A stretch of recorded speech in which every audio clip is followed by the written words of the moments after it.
Hey everybody, it's Jen Louden. I haven't done a video in forever, so I wanted to do a video because I've been talking about teaching all the time for the last few weeks because I'm launching Teach Now and the early bird special closes in just a couple of days.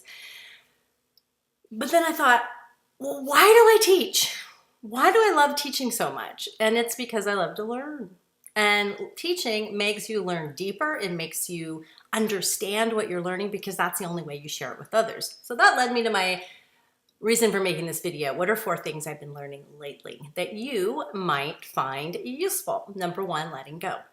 As you're watching this video right now, not as I'm making it, but as you're watching it, I'm actually in Bali, Indonesia on my honeymoon.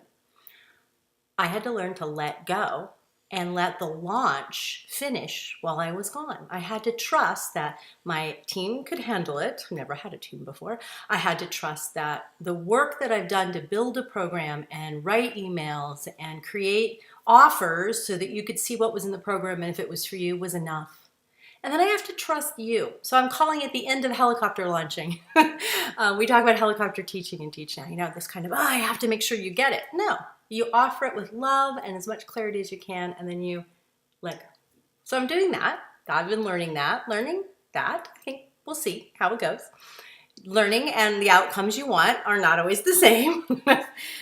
The second thing I'm learning is how to let Bob take care of me when we travel. Mr. Bobster is a very experienced traveler. Now, I've done my share, but he is a road warrior. And before that, he was quite the international wanderer.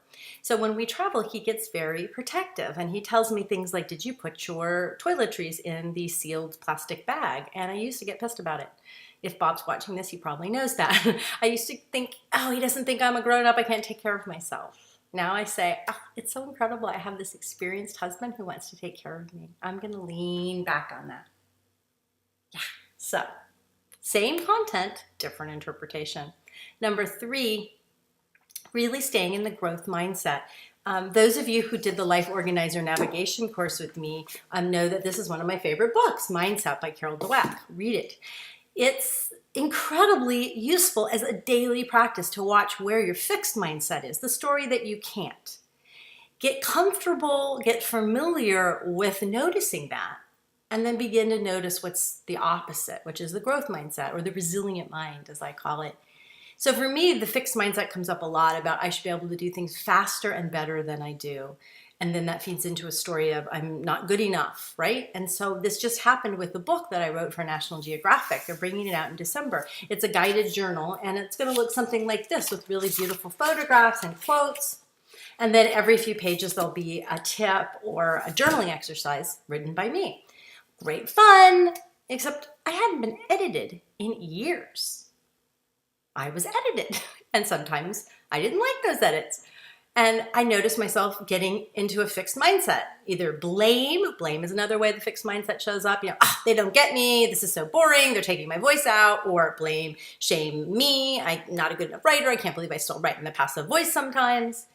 And instead, I kept stopping myself throughout the process and going, what could I learn here? Yeah, this feels uncomfortable. What's my story about it? What's my interpretation? What could I learn?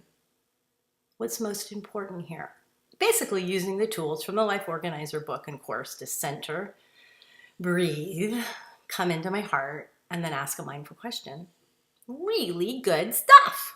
It works. And then number 4, learning to love my mom where she's at. Mom's in memory care. Very, very lucky. It's a beautiful place. It's 3 blocks from my house. She's really happy. My relationship with my mom has always been a loving one, but not necessarily an easy one. I said once to a friend, oh, my mom doesn't have any problems with me. It's me who has problems with my mom. So as my mom's personality is unraveling, which happens with Alzheimer's, is noticing how I can forgive her for not being the mom I think she should have been. And noticing how I can come to my daily visits with her just as myself and her as who she is. She doesn't have a lot of language anymore. She's still very much present and knows who I am and knows who everybody is, but she's losing language. And that's a huge learning, and it's something I get to practice every day, to not only be patient, but to let go of my story of who I wish my mom had been or was now, and to find the good in those visits and in who she is now. That's definitely my learning edge. So that's what I'm learning.